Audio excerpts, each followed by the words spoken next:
What's going on everybody? Yvonne here. Sa video na to, step by step nating i-cover kung paano gumawa ng high converting funnel sa loob ng Go High Level. Kaya kung nagbebenta ka man ng course, nagsiset ng appointments, or nangongolekta ng lead, lahat ng yan magagawa mo sa isang platform lang. At dahil doon, hindi na magiging disconnected yung ibang tools na ginagamit mo para sa business mo mula sa mismong funnel mo. Ready na ako? Kaya tara, simulan na natin ang paggawa ng very first funnel nyo. Pero bago ako magsimula, i-share ko muna yung screen ko dito. Kaya kung gusto nyo akong sabayan or subukan mismo yung platform, merong link sa baba ng description para sa free trial ng platform. Pag kinlik nyo yung link, sobrang dali lang yan. Ang kailangan nyo lang gawin ay click yung 14-day free trial. Ilagay ang pangalan ng company nyo, kunwari test. Tapos pangalan nyo at email address. Piliin nyo rin kung aling plan ang gusto nyong itry. Either starter or yung limited. Para sa karamihan sa inyong nanonood ng video na to, highly recommended ko yung starter plan. Kasi nandito halos lahat ng main features. Pero kung importante sa inyo yung limited sub-accounts, then pwede nyong piliin yung limited plan. Ilagay nyo na yung payment information nyo, i-check nyo lang yung 3 boxes at ready to go na kayo. At kung sakaling hindi nyo magustuhan yung platform or ayaw nyo lang talaga, pwede nyo naman tong i-cancel ng walang bayad bago pa umabot sa 14 days. Ngayon, pagkatapos nyong makompleto yung process at sagutin yung ilang basic na tanong, ganito yung itsura ng user interface na makikita nyo. Kung first time nyong gumamit ng Go High Level, may dalawang set ng features dito.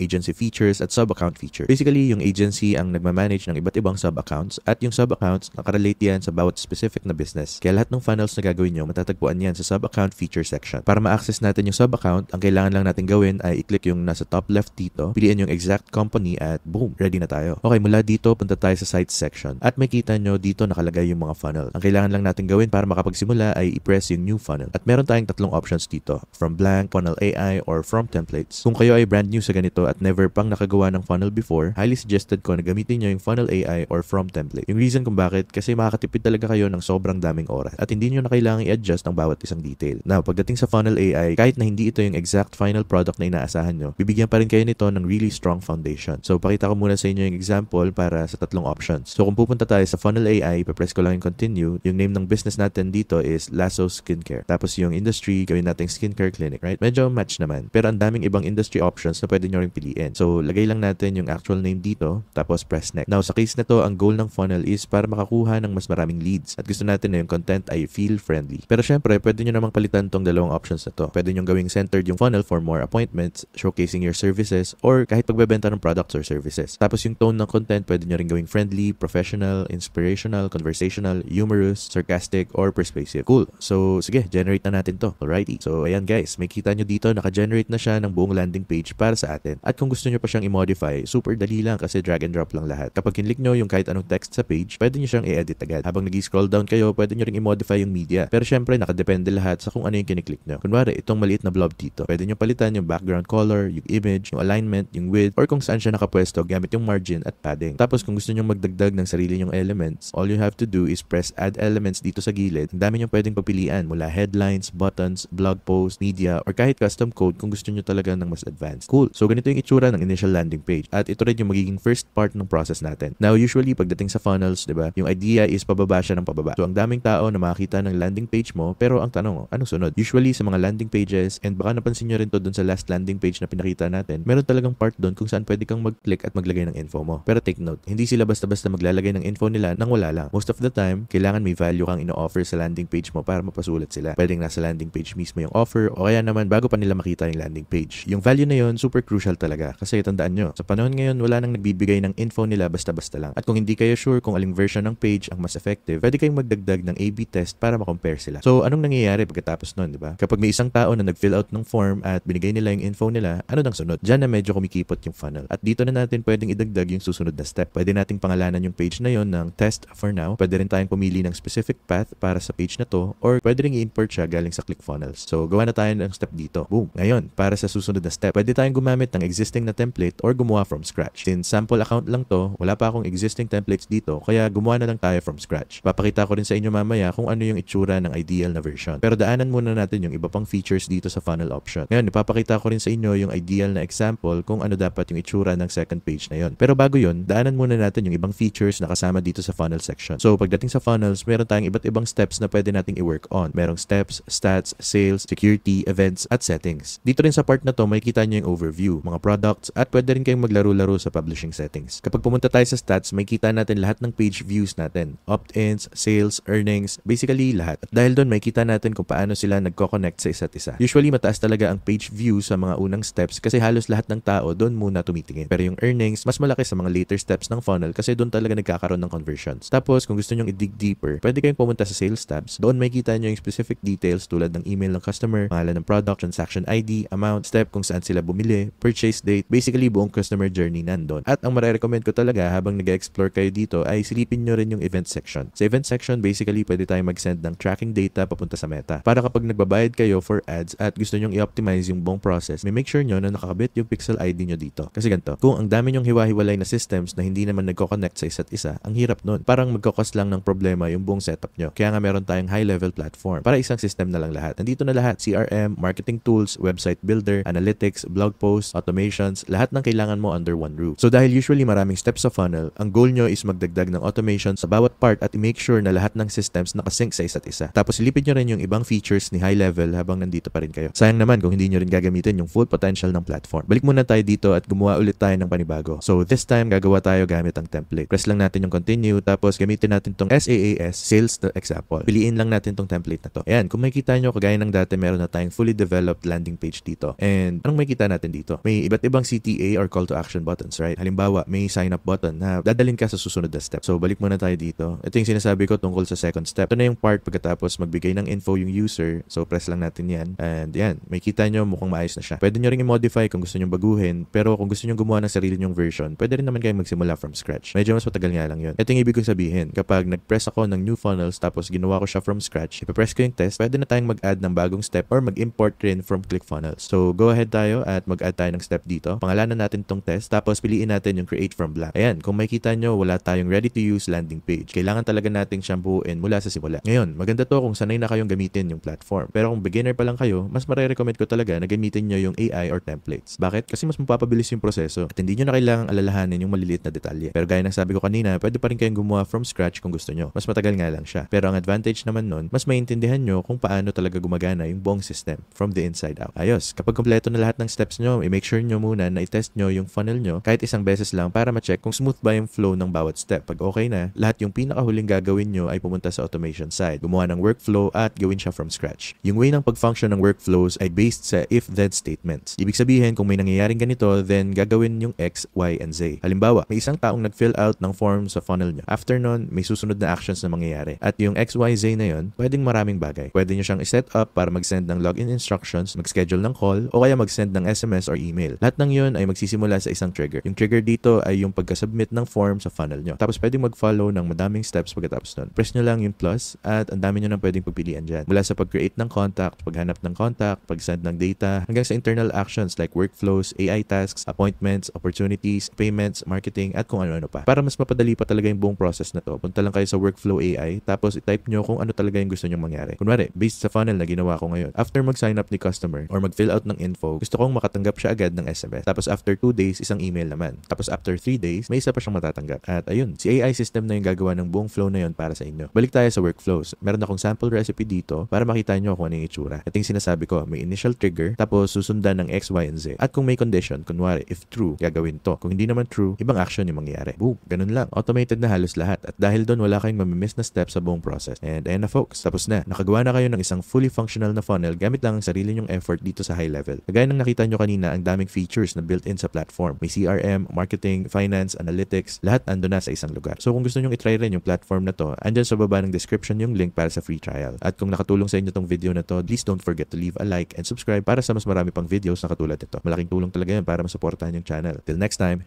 peace!